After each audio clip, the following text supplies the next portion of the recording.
Coming up on iOS today, Rosemary Orchard is out, but don't worry, I am joined by Christopher Lawley, and we round out our WWDC operating system coverage, this time with watchOS and tvOS. Stay tuned. Podcasts you love. From people you trust. This is Twit. This is iOS Today with Mikah Sargent and special guest Christopher Lawley, episode 658, recorded Tuesday, June 13th, 2023. WWDC, watchOS 10, and tvOS 17. This episode of iOS Today is brought to you by Brook Linen. This year, give your dad the gift of a good night's sleep. They deserve the best rest, and Brook Linen has their comfort covered with a lineup of home essentials made for relaxation. Visit brooklinen.com today and get $20 off plus free shipping on orders of $100 or more with the code iOS. And by HelloFresh, America's #1 meal kit.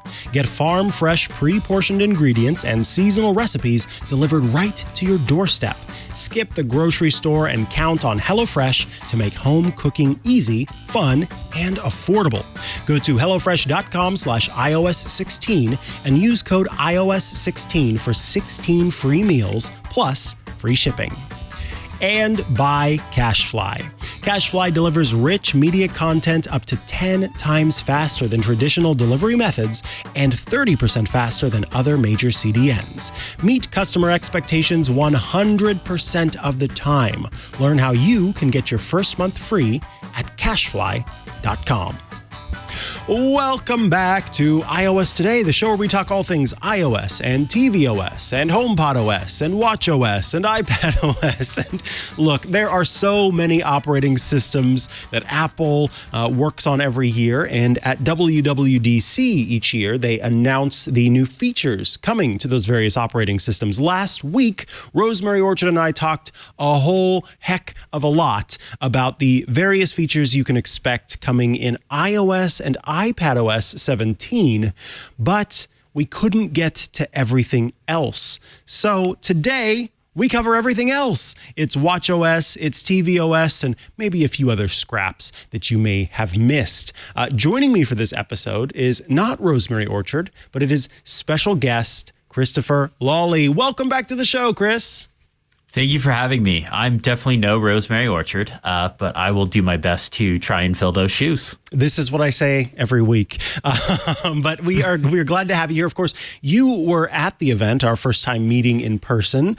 Yes. And that was very exciting. And you, of course, were, covering as much as you possibly could. There was lots to talk about. I know that you, since coming back from the event, have still done a lot of coverage. There was a YouTube video that you published recently where you asked some people some things. I'm saying it that way so that you can tell us about the video and kind of promo that.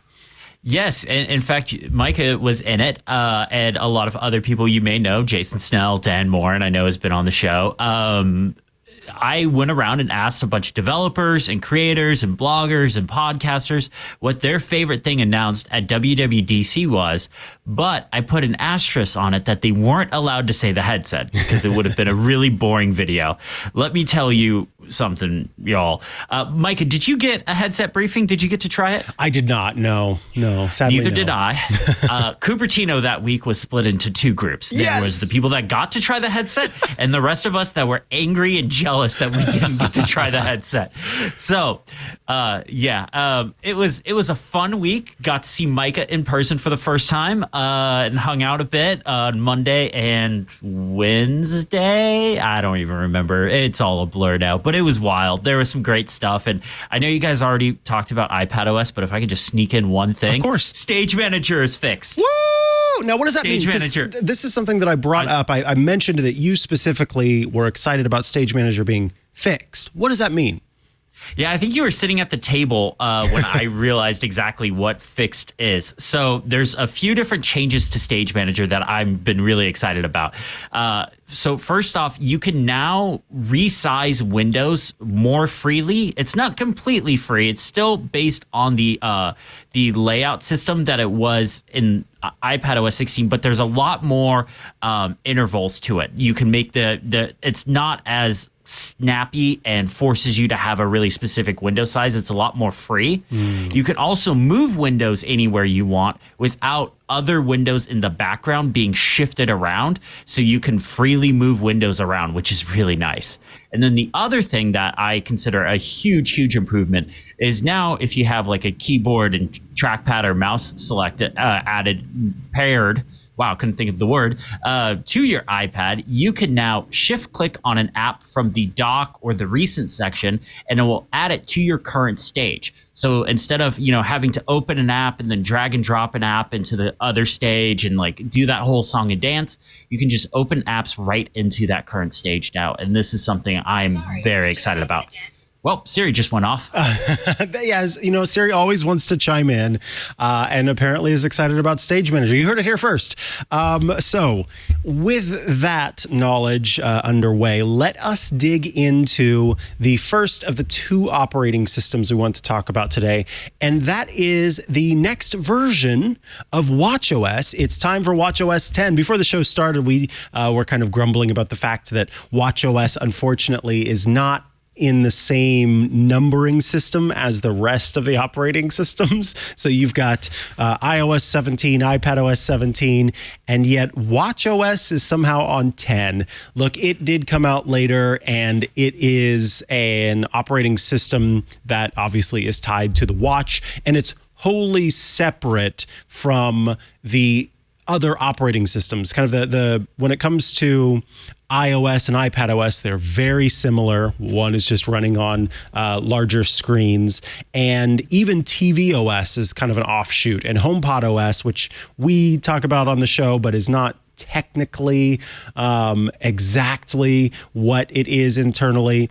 All of those are sort of offshoots of what exists. The software that runs on the HomePod is very similar to tvOS. So in that way, it makes sense that watchOS has its own number. It just gets a little confusing at times. But yeah, watchOS 10, there are some new exciting features, and I also feel like some a bit of reminiscing of older features that have been on watchOS in the past that have come back. So first and foremost, I think is the way that some of the apps that you have are they just have some tweaks to them, right? They have some tweaks to make it so that more of the screen is showing more information at all times. So on Apple's website, they actually talk about how, for example, the clock app, and I love this because Rosemary and I, of course, are in very different time zones.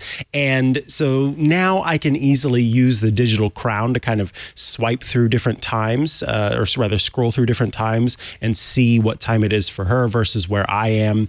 And they talk about how each of the corners of the screen are completely used. I am curious if you are running, frankly, just in general, any of the betas. And if so, are you also running the watchOS beta?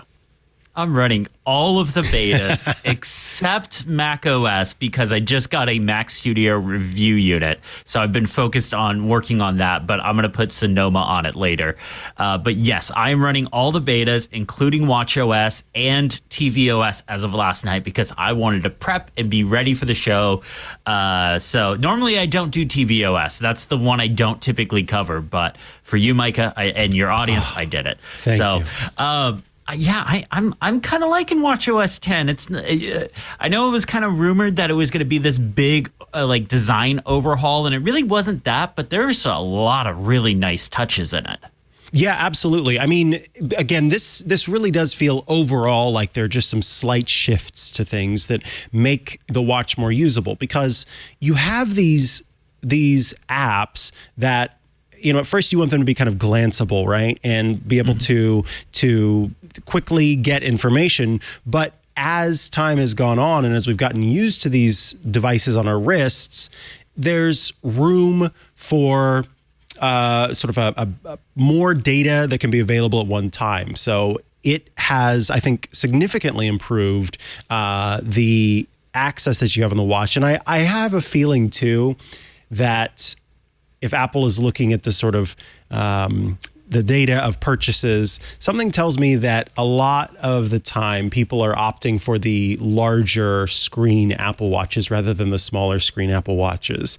And anecdotally, that's what I've seen. Rosemary rocks an Apple Watch Ultra, and you've got a lot of screen space on there. And so if you've got all that screen space, why not make use of it to the best of your ability? Now, I think one of the most important features that's been added in watchOS 10, or that will be coming in watchOS 10, is something that we've sort of seen in the past. In early versions of watchOS, there was a sort of glance view where you could get quick access information from different apps. And over time that disappeared. You got the control center instead. Well, things have kind of changed back to the ways that they used to be, but with some polish, I think, some fit and finish. So there's a feature called Smart Stack.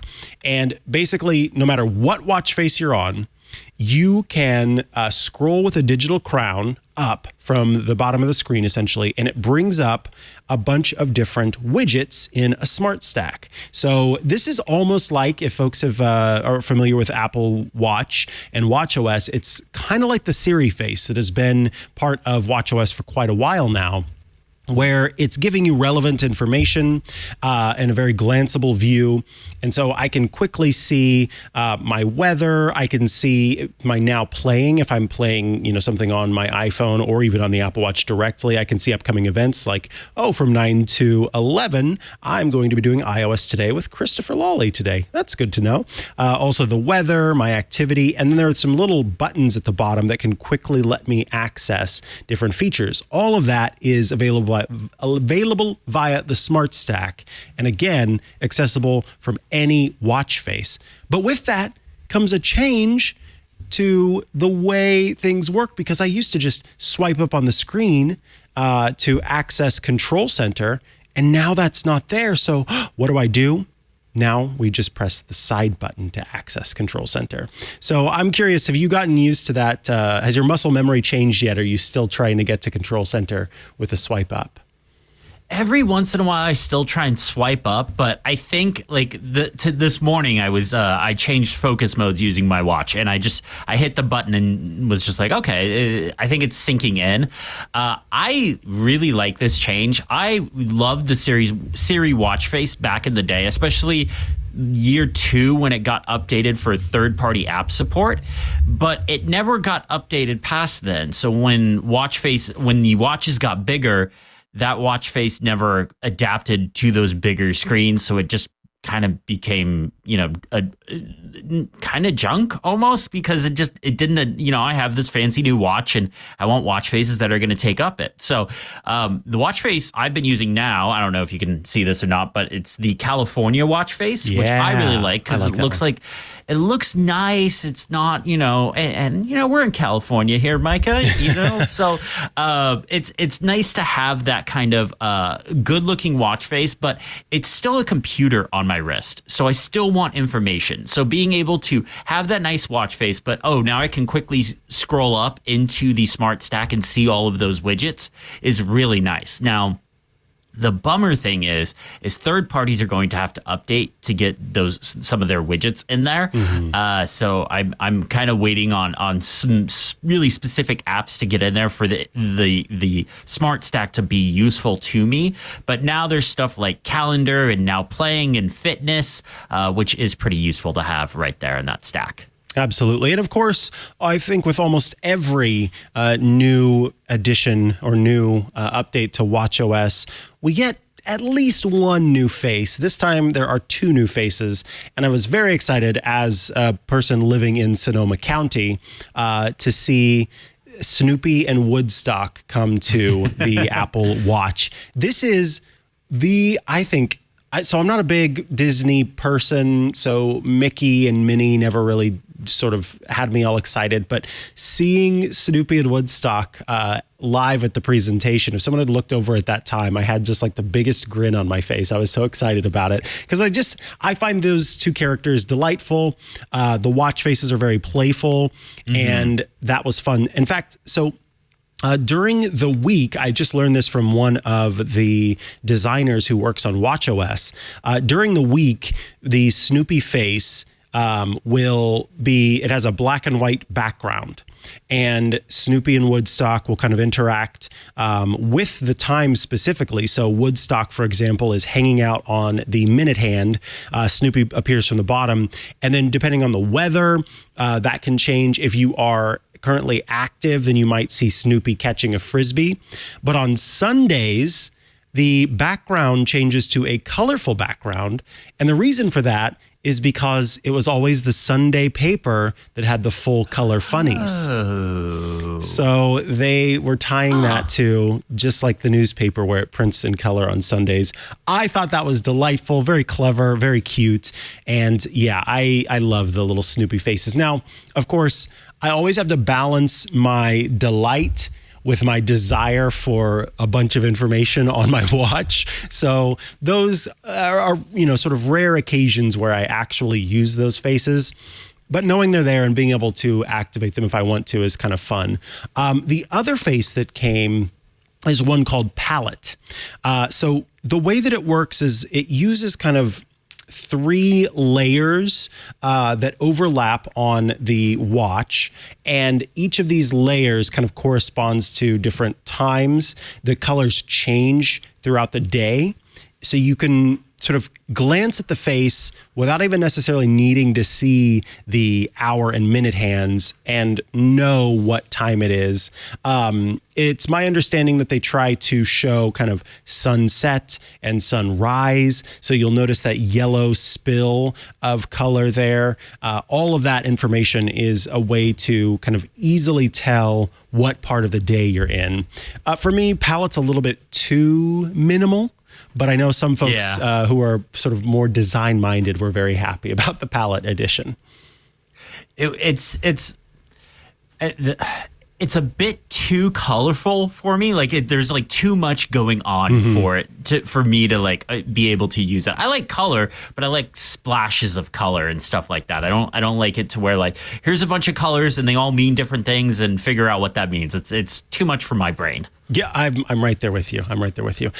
We actually need to take a quick break so I can tell you about our first sponsor today, but we will be back with even more coverage of watchOS, tvOS, and anything else we might have missed, or some of the things, rather, we might have missed at WWDC 2023. This episode, I am joined by Christopher Lawley, with Rosemary Orchard returning in 2 weeks' time. But now it is time to tell you about Brook Linen, who are bringing you this episode of iOS Today. I have to tell you, I have never felt like I've had a more perfect sleep situation than I do now that I have my Brook Linen sheets. I've already got the mattress that cools me. The mattress itself was also a sponsor of the network. So I've got the Casper mattress, the 8 Sleep cooling system, and now with these Brook Linen sheets, I am the ultimate sleeper. Brook Linen's mission is to provide you with hotel quality luxury bedding delivered directly to your door at a fair price. It's founded by a husband and wife duo named Rich and Vicky in 2014, and Brook Linen has everything you need to upgrade your home with quality products and curated designs that will leave your guests swooning. Or you swooning. I swooned. Brook Linen has been making dream spaces a reality for almost a decade, so they're the obvious choice when making your house a home. If you're unsure where to start, and this is what's great about Brook Linen, is they have these wonderful bundles, because with the bundles, you kind of don't have to think too much about what you're doing. They help save time and money, whether you're outfitting a bedroom, a bathroom, or perhaps both. Their best-selling Luxe Sateen sheets have a buttery soft feel and a luxurious finish that is great for all types of sleepers. I know Leo got the Luxe sheets and very much loves them. I got the classic sheets, so I crawl into those classic sheets and they feel great. I feel cool in bed. That's all I could ask for. And if you're looking for a natural option, Brook Linen's latest launch features an organic collection, so you can go all the way with that. You can check out brooklinen.com to learn about all of the different styles of sheets and find your perfect match. And Brook Linen is the best gift for any picky parent. So why not spoil your dad this Father's Day with any of Brook Linen's collections?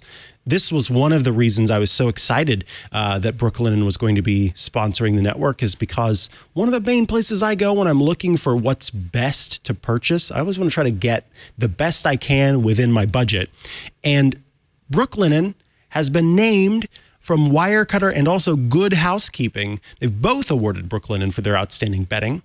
They also have more than 100,000 five-star customer reviews. There was one reviewer who said, quote, "I seem to get that wonderful sleeping temperature very quickly and stay there throughout the night versus with my older cotton sheet sets." Might as well be me saying that, because that's exactly how I feel.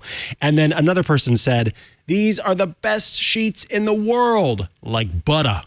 I went online and got the classic set. It came with a duvet cover. It came with a top sheet. It came with a fitted sheet. It came with pillowcases. And what I love about this is it's all about fit and finish for me. And not only does Brook Linen very clearly label what is supposed to go on the sides of the mattress versus what is supposed to go on the top and the bottom, so that whenever you're putting the fitted sheet on, you know exactly where it goes. But also what I found astounding and exciting was that the pillowcases, they've got the sort of pocket enclosure for the pillowcases. So you put the pillow into the pillowcase and then you sort of tuck the pillow into this little pocket that's within the pillowcase. And that way the pillow isn't showing outside of the pillowcase, but also the pillow doesn't come out of the pillowcase. Most of the time when sheet sets have that feature, the sort of pocket or envelope is maybe 2-3 inches in length. This is a very, very, very long pocket. So I have no concerns and have had no issue with my pillow coming out of the pillowcases. It's wonderful. They use the highest quality materials for all of their products, such as long staple cotton. So everything they create is built to last, which is great because I'm using these sheets as often as possible, which means I have to wash them. And when I'm washing them, I know that they're going to be there. They're going to be fine right as soon as I take them out afterward. You can check out their sheets, their pillows, their towels, their bath rugs, their robes, and so much more. I got to tell you, I've been eyeballing the Brook Linen robe. That's next on my list. So what are you waiting for? Shop in-store or online at brooklinen.com to gift yourself or your loved ones the rest they deserve. Visit brooklinen.com today and get $20 off plus free shipping on orders of $100 plus with the code iOS. That's brooklinen.com with the code iOS for $20 off plus free shipping. Thank you, Brook Linen, for sponsoring this week's episode of iOS Today. Let's head back to the show and continue with our chat about watchOS 10. Apple did add some new and updated features for fitness and activity. They talk about in watchOS 10 cycling being a sort of a big part of this. There are new metrics that you can get whenever you have special Bluetooth accessories. So there are bikers will be very familiar with these accessories that can measure cadence, speed, and power. And so these can be strapped to the bike in different places. One place is on the actual pedal itself. And if there are any bikers out there, they're nodding, going, yeah, we use this all the time. Now it's just better integrated in watchOS 10, so you can sort of use that directly, as well as a new Power Zones workout view. So with that power meter being connected via Bluetooth, then Apple Watch is going to over time create a functional threshold power measurement. And what this does is it helps create these kind of power zones. So as you're biking, as you're cycling, you can see which zone you're in. And then over time, it can work to help you figure out kind of your performance and how long you can keep going. They also have kind of optimized the way that the metrics appear. So whenever you start a cycling workout, it's going to show up as a live activity on your iPhone. That way you can see on your iPhone and this bigger screen all of that information, how fast you're going, your average speed, your distance, your heart rate, etc. I was excited to see the improvements to hiking as a person who very much enjoys hiking, including some new views in the Compass app. So this, in the newer version, you can see a 3-dimensional view. And what is neat is that they have some new waypoints. So we've talked about this in the past. Waypoints are within the Compass app and with Apple Watch, a way to kind of mark where you've been. So it's great for saying, a trailhead is here, or my base camp is here, or this is where the car is. Now there are some automatic waypoints that will be added.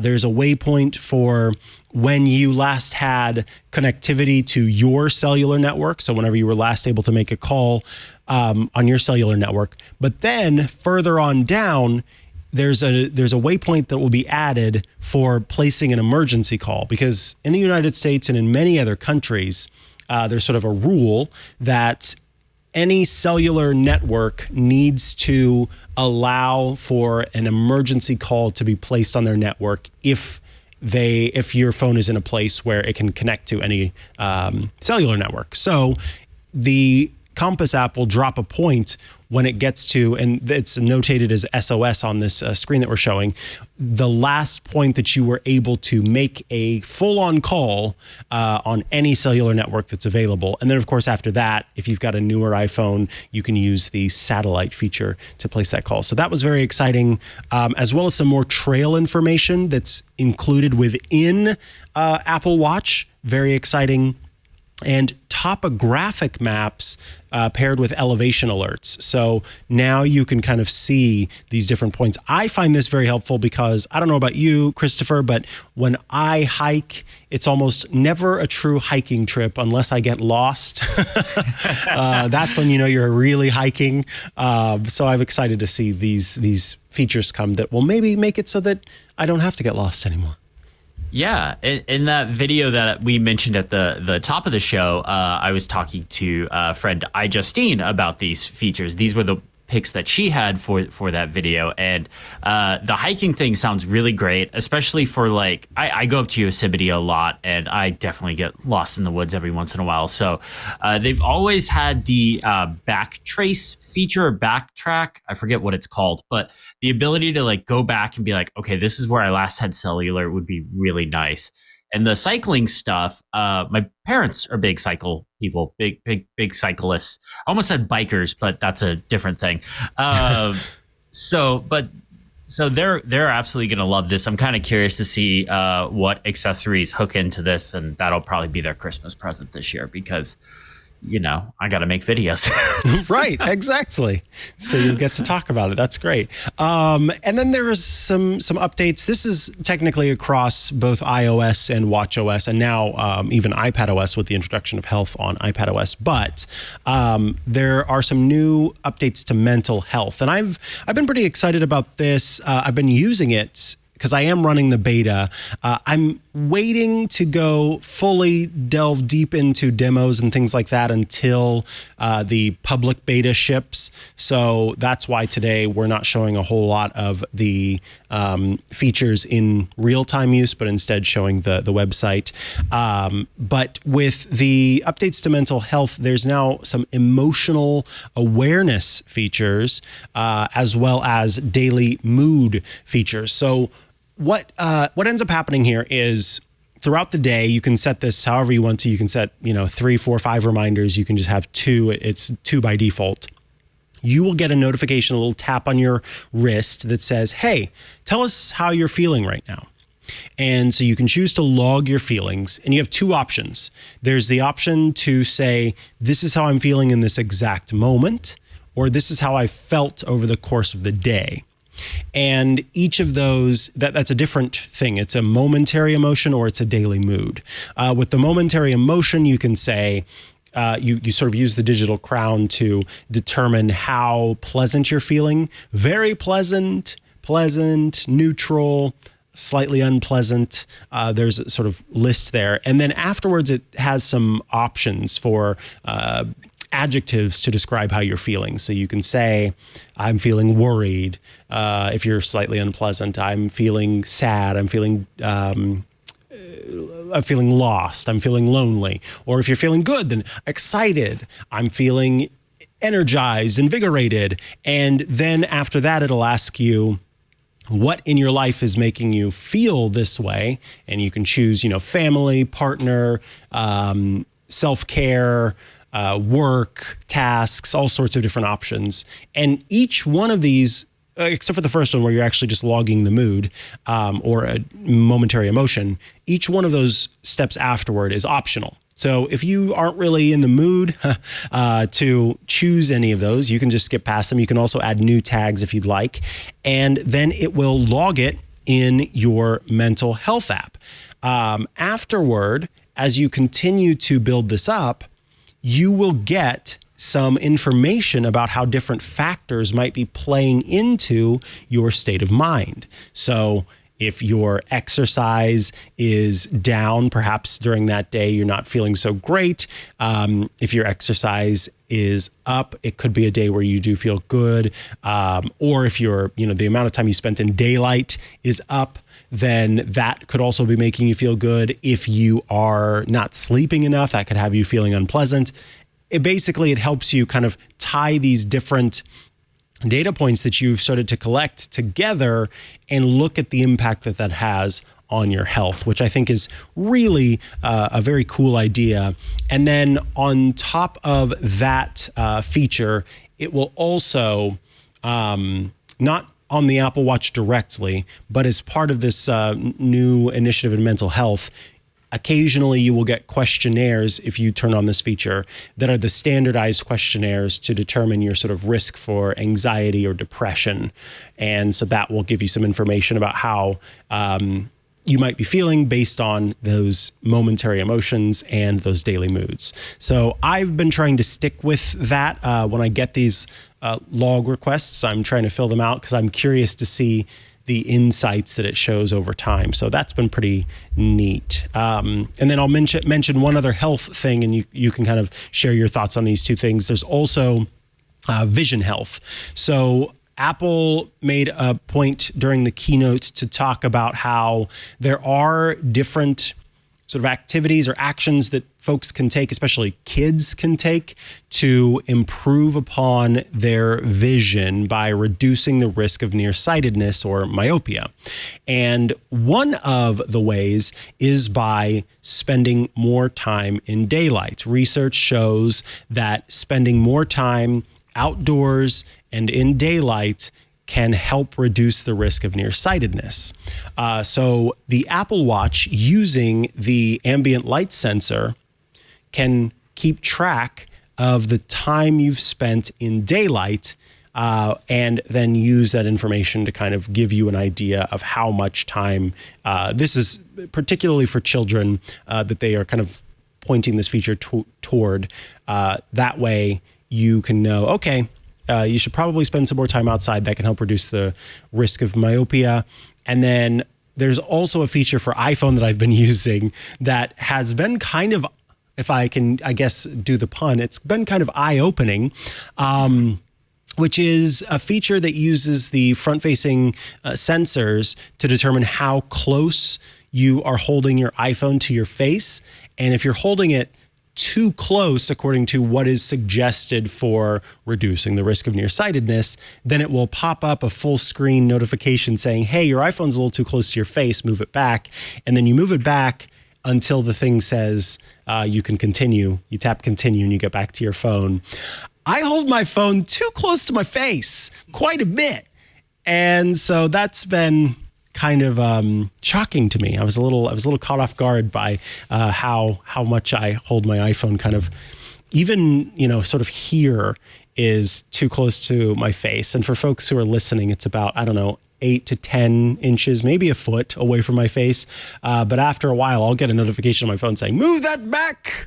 So that's been kind of interesting. So yeah, I'm curious to hear your thoughts on these new health features. Yeah, I love some good health features. The log your state of mind one though, kind of feels like Apple's just ripping off mood rings. Those things you got for a quarter and you just squeeze really hard to make them. I'm just kidding.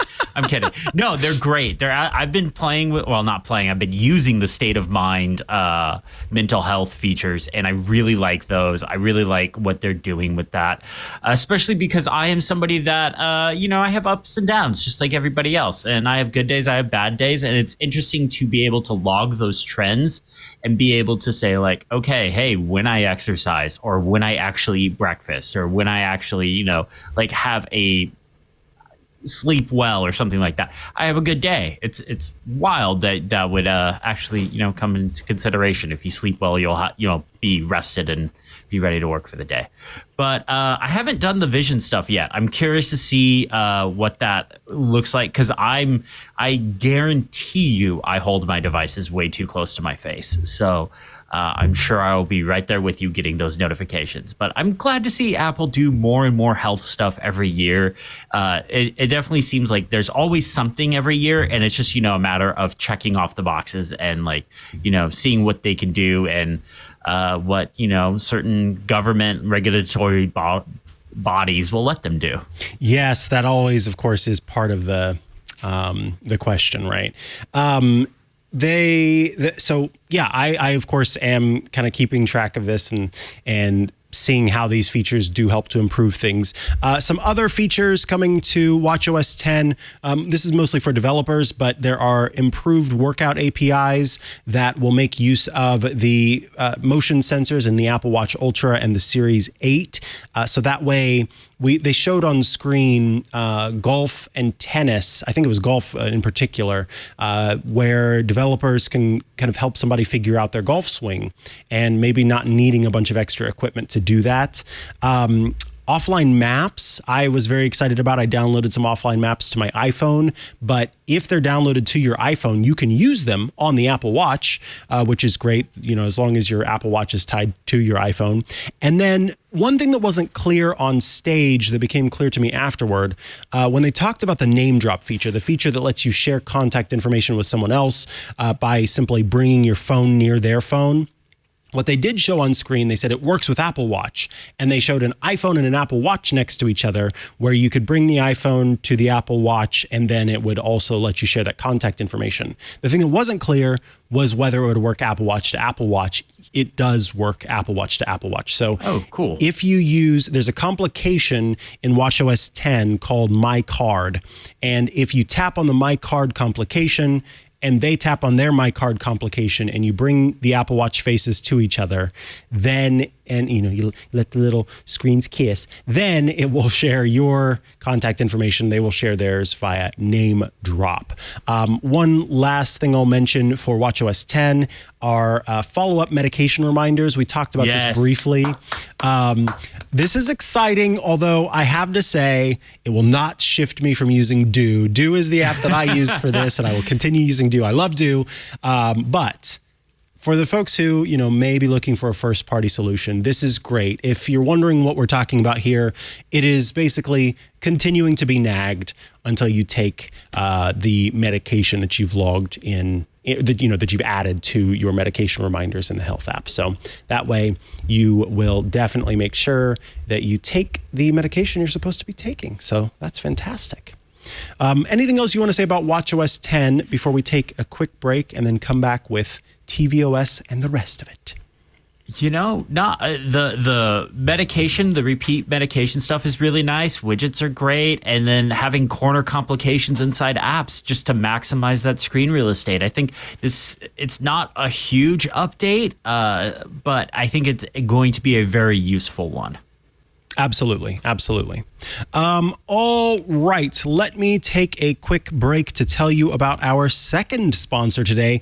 It's HelloFresh. This summer, HelloFresh is here to take the work out of eating well. Reach your goals with delicious, calorie-smart and protein-smart lunch and dinner options, plus new vegan recipes, too. You can get farm-to-table quality with every HelloFresh box. HelloFresh's seasonal ingredients are picked at peak ripeness and travel from the farm to your doorstep in less than 7 days for fresh flavor in every bite. And that's one of the things that I've very much appreciated about HelloFresh is when I open the box and I open the bag, I don't need to worry about what I'm finding inside. It's not moldy and gross. It's peak ripeness, peak freshness, wonderful stuff. Figuring out what's for dinner is not at the top of anyone's summer activity wish list. It's certainly not at the top of any list that I have. And so HelloFresh is there to deliver mouth-watering, chef-crafted recipes and fresh ingredients to your door so you can spend your summer doing well, whatever you want. HelloFresh Market also has new snacks, meals, and more to add on to your weekly order, like their fun s'mores bundle for the kids. You can make entertaining easy with a selection of crowd-pleasing eats, like the bratwurst bar with caramelized onions, Dijonnaise slaw, and pineapple relish, or a snack board with pretzel bites, spiced bar nuts, and hot honey peach jam. If you need dinner ready like now, well, look for quick and easy recipes on the HelloFresh menu, including fast and fresh options ready in just 15 minutes or less. And I have to note that those fast and fresh options, you don't need to worry about them being, subpar or not as good as everything else. I'll talk about one of the fast and fresh options that I had that was great. HelloFresh is more convenient than grocery shopping. And yeah, many people probably know that, but did you know that it's also less expensive as well?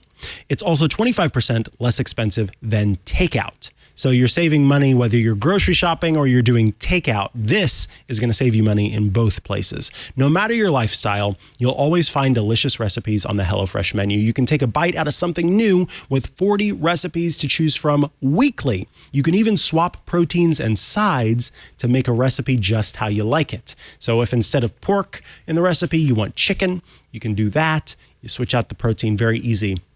One of those fast and fresh meals that I made, it was a sort of roasted potato, salad, and chicken. In fact, it might be that right there, Parmesan chive, chicken, and potatoes. I'm pretty sure that's the exact recipe. It is a fast and fresh recipe. It's low carb for folks who have that concern.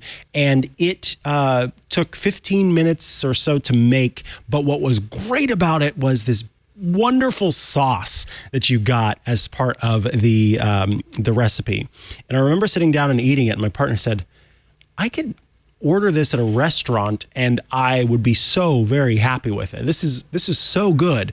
So much so that I saved that recipe card so that I could try to recreate it at some point because it was very, very good.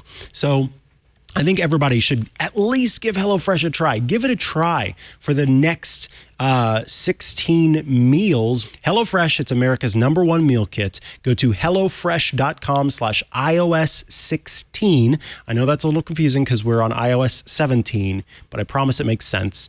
HelloFresh.com/iOS16. Use code iOS16 for 16 free meals plus free shipping. See, it's the number of meals. That's HelloFresh.com/iOS16. Use the code iOS16 to get 16 free meals plus free shipping. Our thanks to HelloFresh for sponsoring this week's episode of iOS Today. Man almighty, there is suddenly a breeze of coffee smell in the studio. And now my body is just going coffee. It smells amazing. Anyway, back from the break, and now let's talk about tvOS, because I was so excited that I went into it expecting that I wasn't going to hear about tvOS at WWDC, right? We didn't think it was going to be announced during the keynote. I was with our friend Mike Hurley that, like, if they mentioned tvOS, it would be a waste of time, considering they introduced a whole new platform at this. But it wasn't. It wasn't. I was so excited to hear tvOS announced and talked about on stage. And even though it's a little difficult to find a page just on the basic apple.com website that talks about the new features, there is a newsroom article that talks about what's new in tvOS. The big change, the big feature that I'm very excited about is FaceTime coming to tvOS. So I also installed the tvOS beta. I haven't not had a chance to try the new FaceTime feature, but just installing it, I was very impressed with the sort of change in the look and feel. There are some slight adjustments to the way that it looks. I believe that I've got more tiles on each row now. That may not be, I wasn't sure. The spacing is better, it looks better, and I can access more than I was able to before. That I am certain of. But speaking of FaceTime, so since the last update to macOS, we've had something called continuity camera. And what it allowed us to do is be able to take our camera on our iPhone and use that, or an iPad as well, and use that as the screen for our Macs.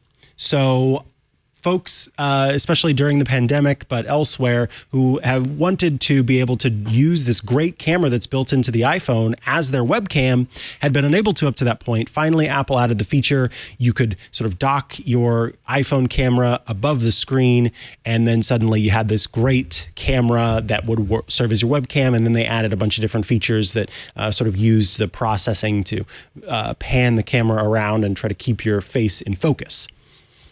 With the addition of that feature, Apple had this great idea of, let's bring it to tvOS. Let's make it so that I can start a FaceTime call on my big old screen and then use my phone camera as the way to communicate with the people on screen. So I was talking, I think this was, I can't remember if this was one of the features that I talked to you about in the video, but it was definitely one that I talked about in general following the event, and also got to talk to a couple of the folks who worked on this feature and sort of thank them as well, because this feature in particular is one that is going to make all the difference during holidays. So I moved to California from my home state of Missouri back in 2019 and moved by myself out here.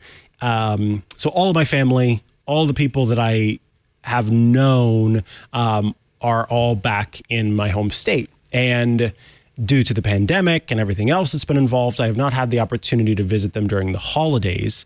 And so during the holidays, what we've done thus far is I bring the 12.9-inch iPad down, slap it down on a little table, and then they awkwardly pass around an iPhone during the holidays, and we say our hellos and we hang out a little bit. And it is kind of, it's jarring. It's not fun. This I am looking forward to, because this is going to be the opportunity for us to kind of get to share our living spaces. I have a huge screen in the living room, and so it's going to feel like they're right there. And I can't quite describe how wonderful I think this is going to be. I was really, really pleased that this would be coming to the Apple TV. Now, of importance, it is an Apple TV 4K feature. So if you were hoping to use it with an older model Apple TV, that is not the case as it stands, because it very likely needs the processing power and also the upgraded wireless capabilities of the Apple TV 4K together to make this possible. But yeah, I'm curious, were you excited about this feature coming to Apple TV? Yeah. There's a few people I have like really long FaceTime calls with, and it'd be nice to just be able to set it up in the living room on the big TV and have my iPad and still be able to work and stuff like that. But this, to me, screams that they are working on a new Apple TV that's probably built into some kind of sound bar with a mic and a camera. So you have center stage, not stage manager. I once called it center stage manager. It's a very particular role. Apple's naming. But yeah, this screams to me that there is a new one coming, and that's pretty cool. Like hardware wise, I would love to get like an Apple TV built into a soundbar and stuff like that, because it just makes sense that they would put it as an all-in-one device, or that they're working on some kind of vertical iPhone stand, because you need like something to put your iPhone on or your iPad on. And I could, especially with standby mode, I could see Apple maybe working on like a vertical MagSafe stand. So I think these features are hinting at some future hardware stuff. Yes. There was also there was a WWDC session that I'm probably going to watch today, because I just have not had the opportunity to, for a new sort of kit the developers are able to take advantage of, called DashKit. And it basically lets camera apps communicate with motorized docks. I said DashKit, I meant DockKit. And so it will let you, thwack your iPhone to a MagSafe dock, and then the dock and the iPhone can kind of communicate with one another. And what is that going to look like? Well, I think we can pretty much figure out what that's going to look like, that there will be apps that will be able to follow you around a room so that you can move around and talk along with center stage. There are some other kind of bits and bops to this. Center stage, of course, is the feature set that lets the phone use the multiple cameras, or the iPad, or even your Mac, use the camera to show it. There's technically a larger view that it's looking at, and then it kind of zooms in on you and moves with you digitally, as opposed to sort of physically. There are also some new gesture-based reactions. So 2 thumbs up I can't remember if 2 thumbs up is fireworks. I think it's fireworks. I don't remember. I haven't used them yet. Yeah, I've not used those yet either. The heart will do some hearts. So you can do some fun, cute little things while you're kind of having a conversation.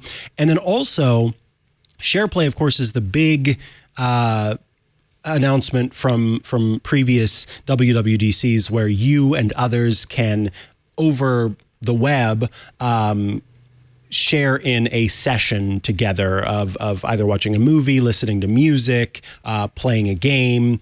And with split view on Apple TV, you can all watch something together while you're FaceTiming together as well, out of the corner. So there's a great way to kind of communicate and use SharePlay to do that. Whether you're using it on an iPhone or an iPad, you can transfer between those devices. You can switch to the different versions. And then something that I saw people getting very excited about, including my co-host on Clockwise, Stan Morin, he was kind of saying, yeah, this is cool and all, that FaceTime's coming to Apple TV, but what sucks is that it doesn't work with Zoom. And then right after he said that, they said, oh, and WebEx and Zoom will be launching tvOS apps later this year.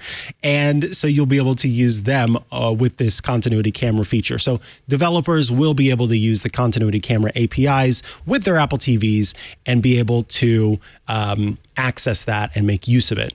Another feature that is coming to tvOS is an upgrade to Apple Music Sing. So you could already, of course, it's karaoke, but they don't call it karaoke. Yeah. And right now you've got your music, you can play it and kind of have the vocals brought down and see the lyrics.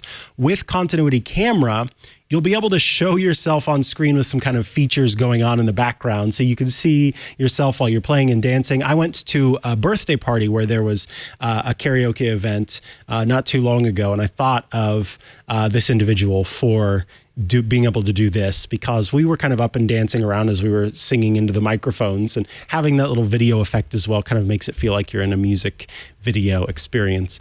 But I think outside of FaceTime for tvOS, the single most exciting feature to me is the update to Control Center. Chris, tell us about your thoughts on Control Center and tvOS 17 or tvOS 17. See, I was thinking watchOS 10. Ooh, got confused. Yeah. Nope, you're good. You're good. I'm excited for the Control Center stuff. So it's kind of broken up into tabs now. So there's a tab for quickly pairing speakers, HomePods, AirPods, things like that. There's also fast user switching and better home integration for scenes and, most importantly, cameras. So you can see like the cameras in or outside your house, or doorbell cameras. Because I don't know about you, Micah, but if I order food and stuff like that, it's nice to have the little pop-up and see like, hey, this person's dropping off food, or like the Amazon people, like or FedEx, because FedEx never rings my doorbell unless they need a signature. So like the package will just be sitting out there. So it's nice to kind of get that little pop-up and stuff like that. So I think Control Center is a really, really good update for tvOS 17. See, I did it. See, right yeah, too. right. And I even have my notes right in front of me with it labeled that. So, I think that the new Control Center looks great. Oh, I should also mention, I mentioned coffee, and now suddenly there's coffee in front of me.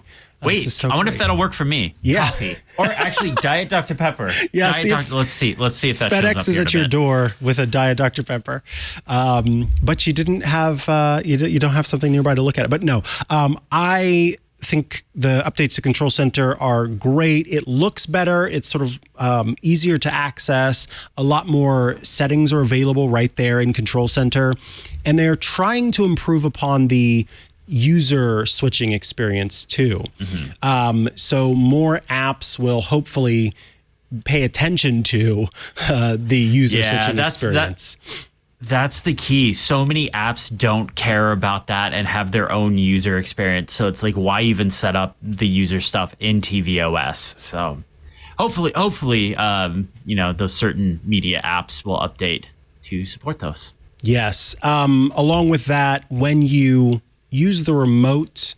So I tend to use the Siri Remote, and there is a new Find My feature that basically whenever you turn it on, there's a circle that shows up on screen, and as you get closer to the remote, the circle gets bigger and bigger and bigger, letting you know that you're pretty close to it. So it's just using the signal that's built into it. Very exciting. A lot of folks thought that at first, whenever they announced this, that there was a secret UWB ultra wideband chip inside of the Siri Remote. No, that's not the case. It's just using the wireless connection, the wireless signal to try and find it wherever it happens to be. But I use the Siri Remote a lot. My partner, however, most of the time uses the remote that's built into the phone. And I think I know, right? I saw that look. The person who is less techie in the household is the one that's using the remote on the phone, which is just mind-boggling. I never use the phone.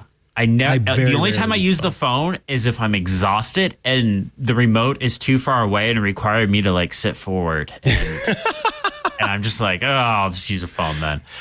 But the remote, the Find My thing, this is huge. Okay, so my niece, who is a year and a half old, plays this game with their Siri Remote where she likes to hide it.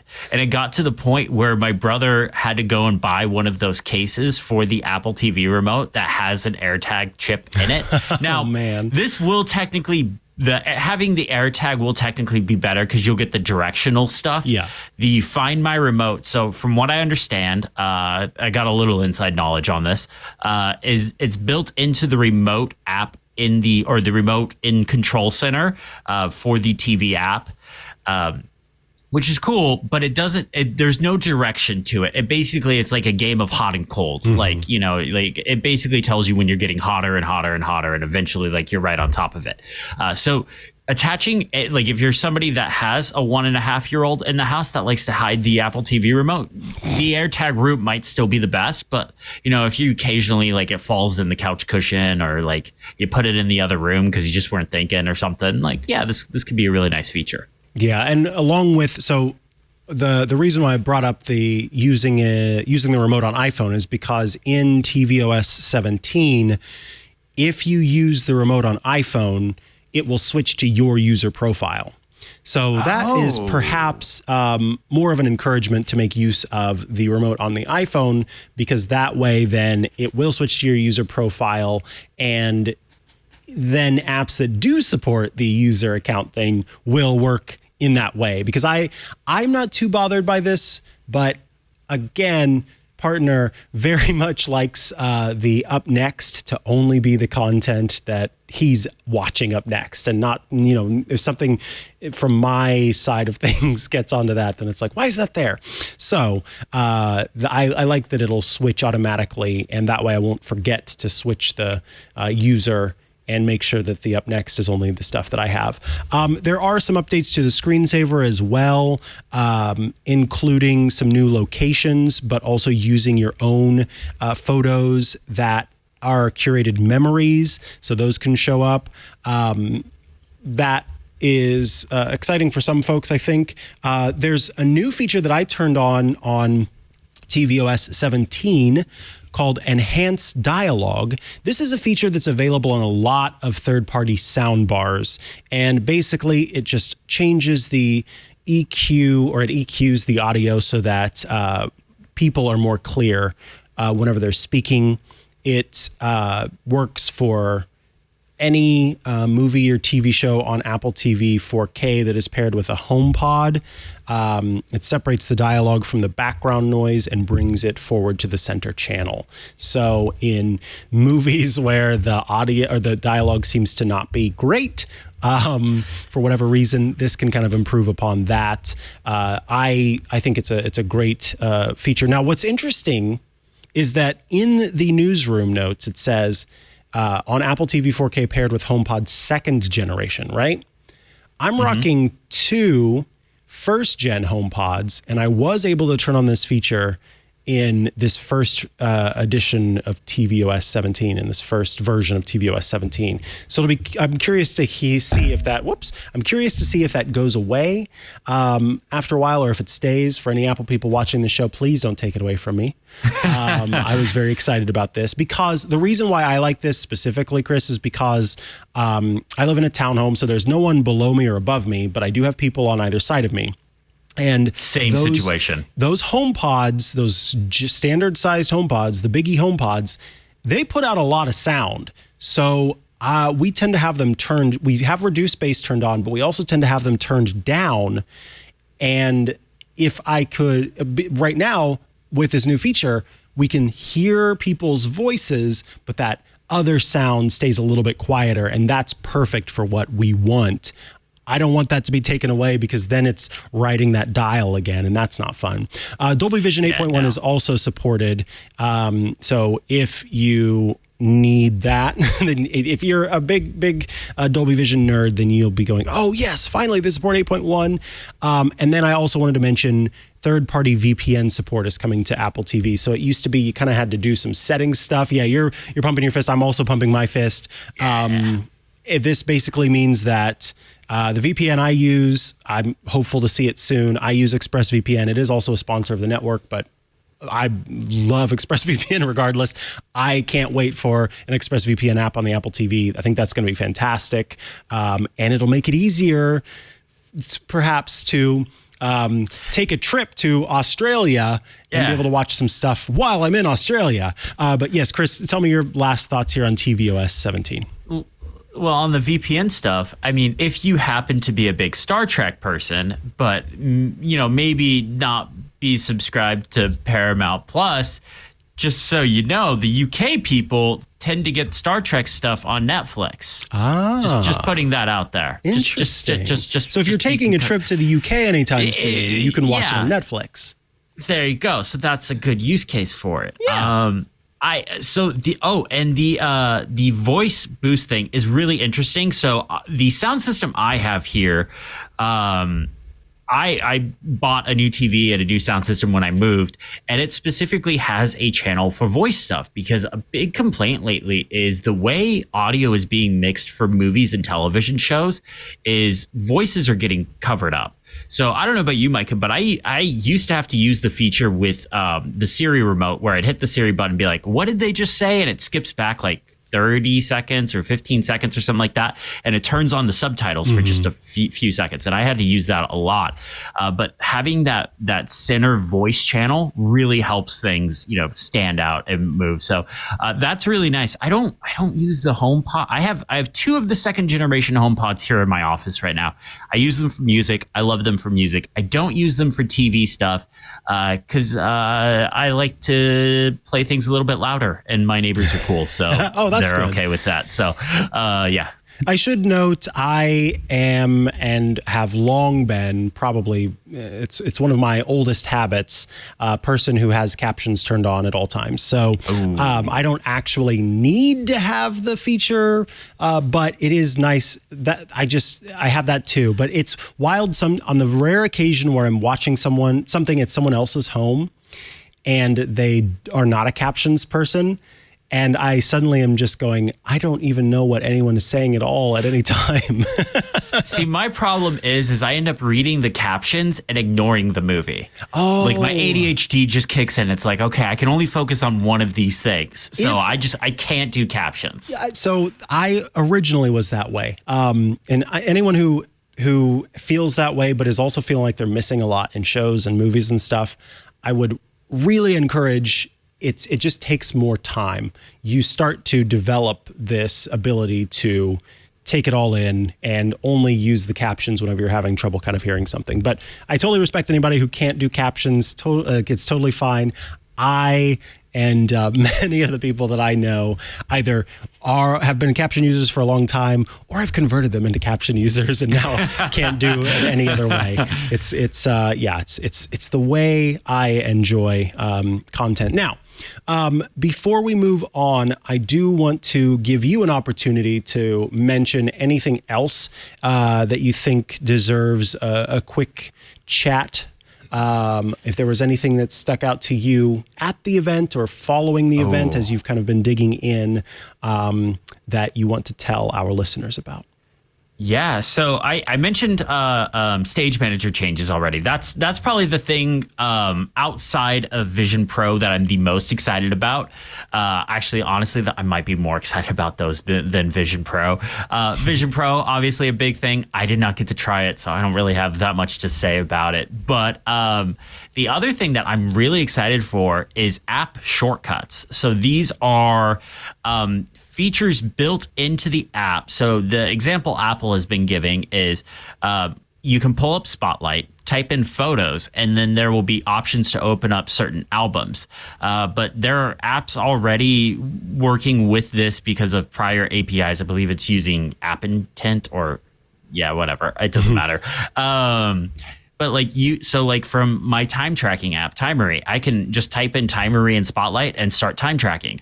And to me, what this is Spotlight extensions, which is something I asked for this year. And I kind of feel like I got it. I'm curious to see how third-party apps truly delve into it. But I think that's going to be like the sleeper hit feature of the year. Okay. Fair enough. Let us take a quick. Oh no, actually, I'm gonna do this quick follow-up in news, and then we'll take a quick break before we come back with feedback, questions, and of course our app caps to round out the show. Last week, Rosemary Orchard and I talked about how there was an iMore article that mentioned, hey, whatever you do, don't download the iOS 17 developer beta because we're seeing that it's showing up for a lot of people. So anybody after iOS 17 not public beta, but the developer beta came out could allegedly launch the settings app, tap on general, tap on software update, and then would see a thing that said beta updates and be able to install the iOS 17 developer beta.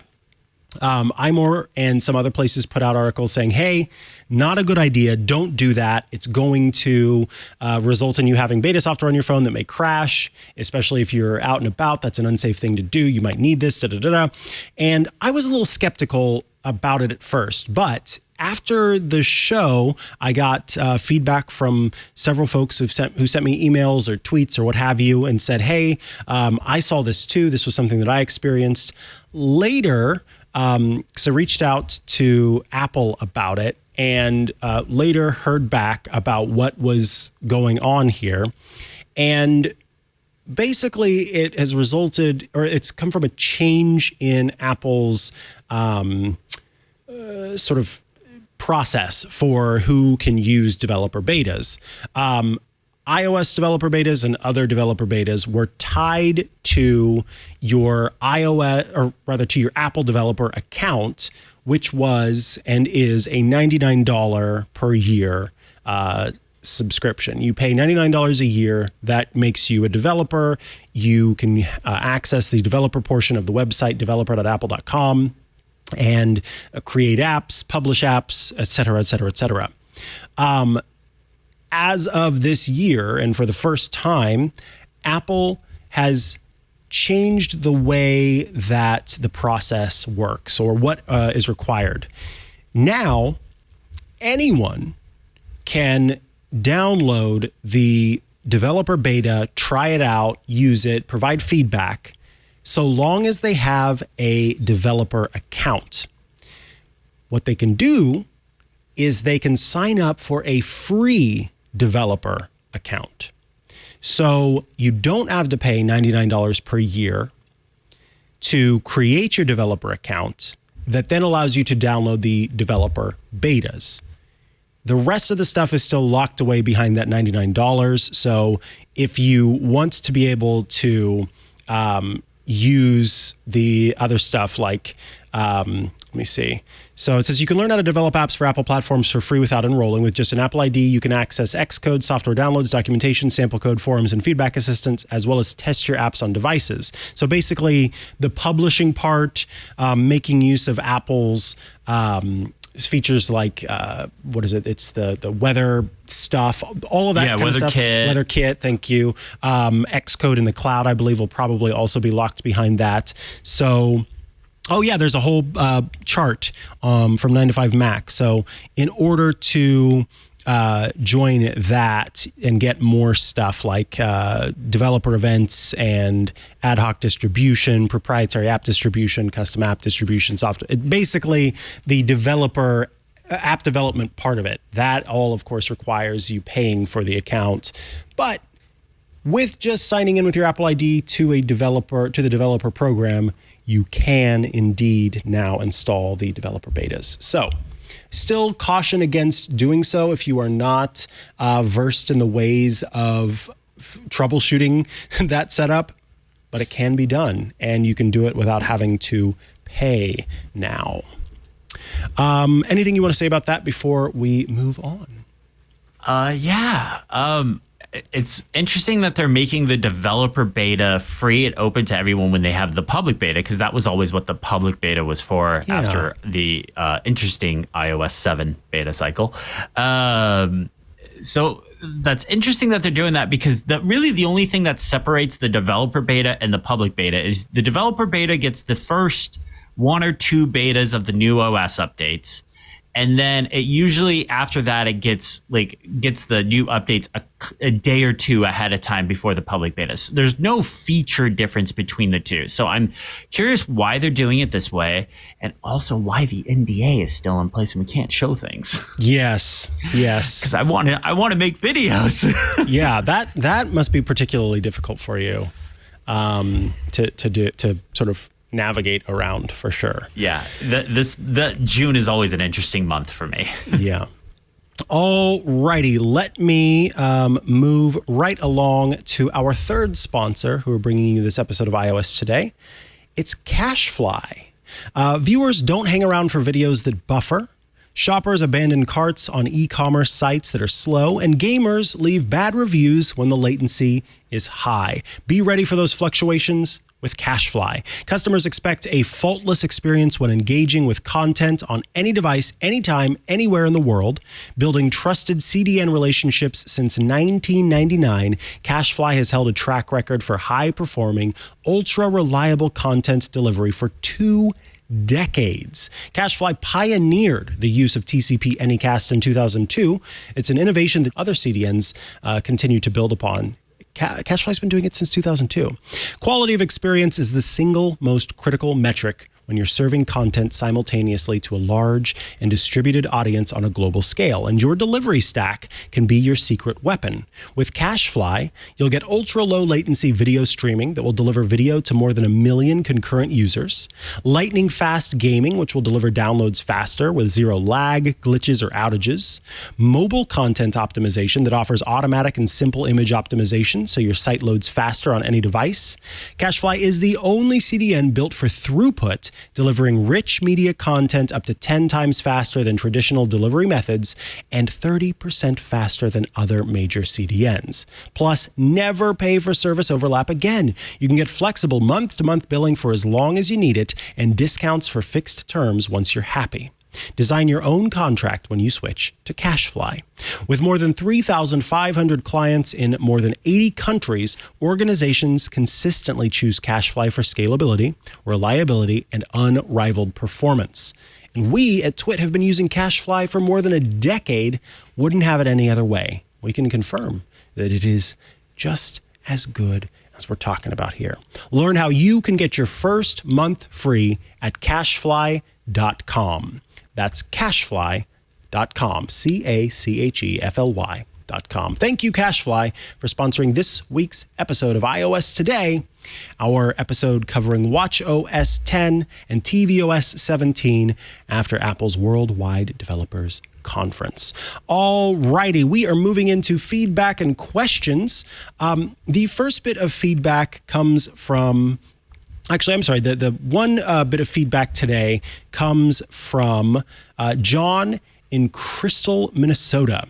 John writes, "Hi, Rosemary, Mikah, and or a possible guest host." John, hey. It's just like John knew.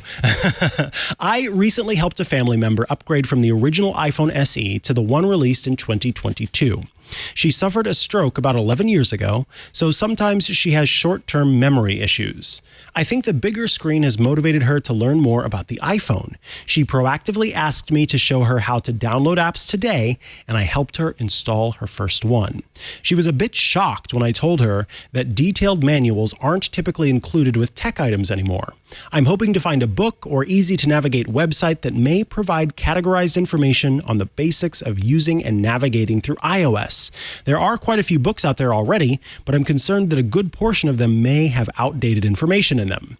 I'll also be encouraging her to watch iOS Today to just observe how you both use your devices, even if things get confusing sometimes. Thank you for all the work you do and the behind-the-scenes Twit crew do. I'm a happy Club Twit member. Thank you, John. And also, John included the pet tax. This is Hedvig, and Hedvig is 16 years old. For the folks who are listening and not watching, it's a beautiful kitty that is, I think, he's quite stunning in his regalness, if you will.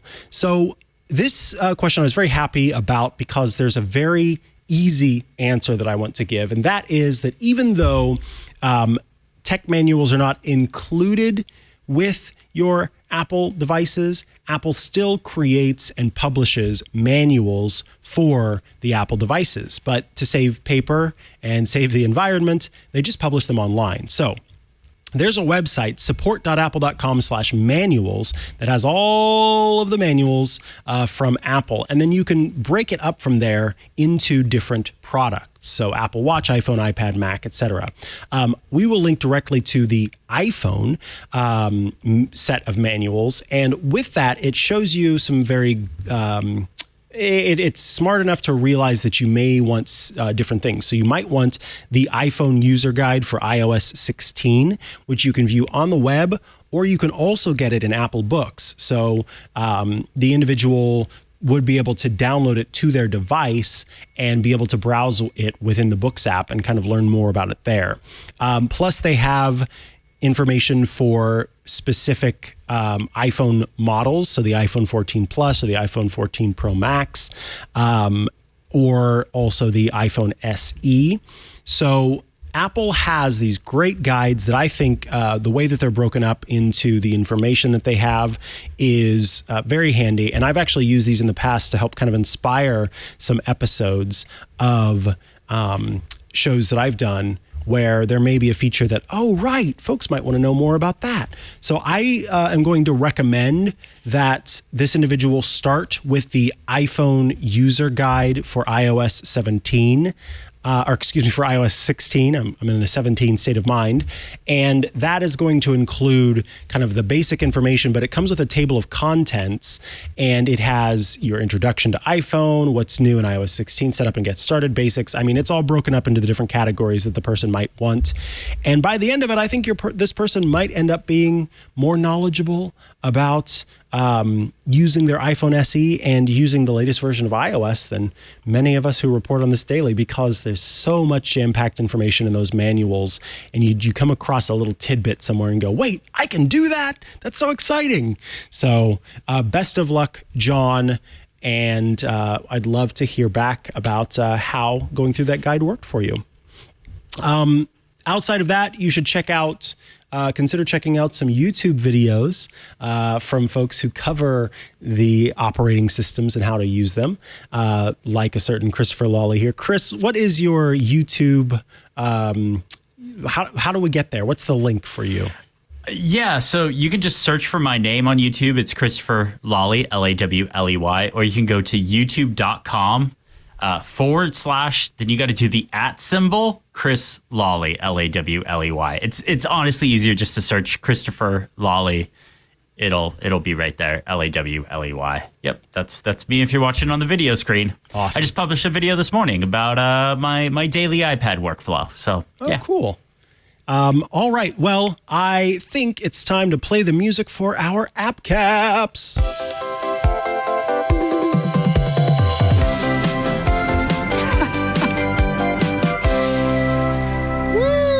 This is the part of the show where we place caps atop our heads to honor our app and or gadget picks of the week. These are the apps or gadgets we are using now or have been using from some time that we think are great and want to share with all of you.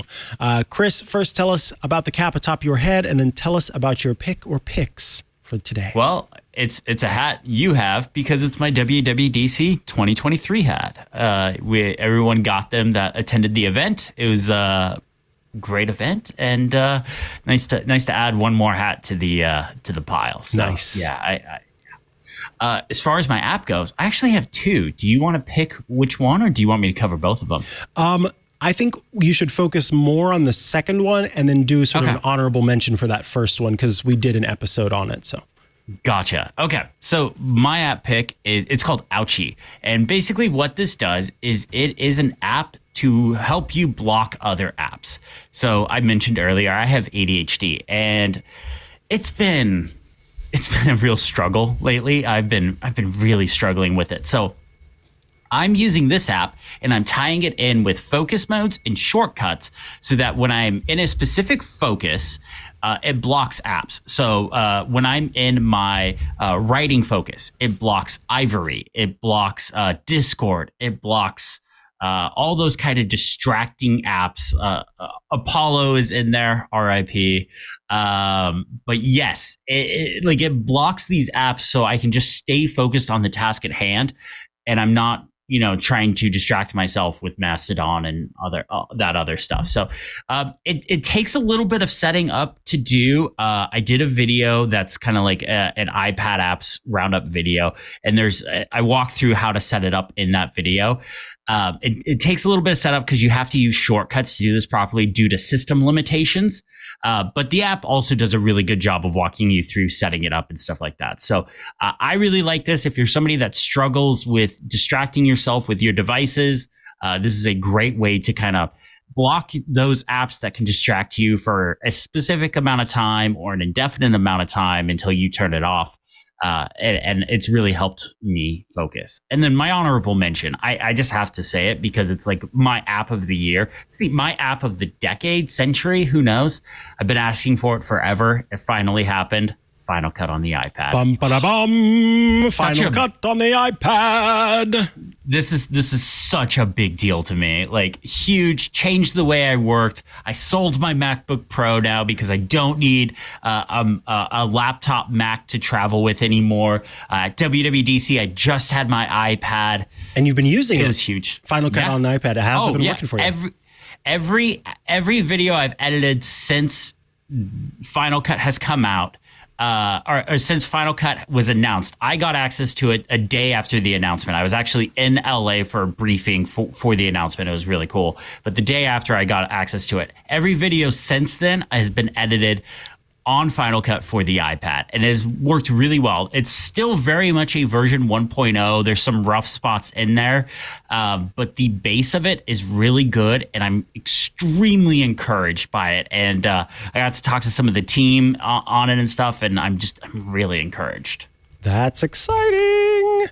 So this is a very troubling time for me because I am wearing a cap on my head that runs contrary to everything I know about telling the difference between an alligator and a crocodile. Because this hat has a broad, rounded snout, which would suggest it's an alligator. But alligators are black in color. It's crocodiles that are gray-green. I also can't, and crocodiles have these narrow snouts that kind of go out. So it's got the shape of an alligator, but the color of a crocodile. And because it doesn't have a bottom mouth, I can't tell if there are teeth that stick out from the bottom mouth, which also helps to tell the difference between a crocodile and an alligator. So I am wearing a crocagator cap on my head. And the app that I want to talk about today is an app that I saw mentioned in the editor's choice recently called Automatoys. And Automatoys is a cute little game that lets you kind of work through some different puzzles very simply. So we're going to launch into this puzzle. It's blue in color. And you start by placing a coin into the machine by pressing the button in the bottom right-hand corner. That button in the bottom right-hand corner is an action button, and it is what you're going to use to trigger different actions within this stage. So I've just sort of taken out the marble, and if I press the button, you can see it pops that red up to sort of bounce the ball along. And I'm going to bounce it one more time. And there's a timer that's going in the background while you're doing this. And now I'm moving into a part where I need to kind of alternate my pushes. Here, I know that I'm going to have some timing stuff that I need to do because I want to hammer this marble while the drawer is down. So that way it can go into that drawer and move along. And then I can kind of tilt this drawer. Oh boy, let me see if I can just keep it. There we go. Then we'll pop this up to the next part, pop it and pop it and pop it. And then we need to, oh no! So there I was supposed to bring down a slide. And so I ended up losing one of the balls. And so we're going to keep moving along. And as we move through this stage, depending on how well you perform, you will get stars that correspond to how well you did. So here we're coming back to this, and I want to make sure. Oh, darn it. This is tough. There we go.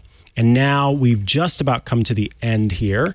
So we're going to make it through this puzzle and on to the next part and through and down. Oh no, I wasn't supposed to do that. So you get the idea here. It's a fun little puzzle game that has some haptic feedback rather, with the Taptic engine that kind of makes you feel like you really are playing this little marble game. It's Rube Goldberg-y. You can play the first 3 levels for free, and then after that, it's just $1.99 to unlock all of the stages. So I think relatively inexpensive for what you get. And it's just a fun little game to play in your downtime. Super simple, very clever, well-designed, available on iPad and iPhone. It's called Automatoys. So yes, consider checking that out. Folks, that brings us to the end of this episode of iOS Today. If you have feedback you want to send our way, send that to iostoday@twit.tv.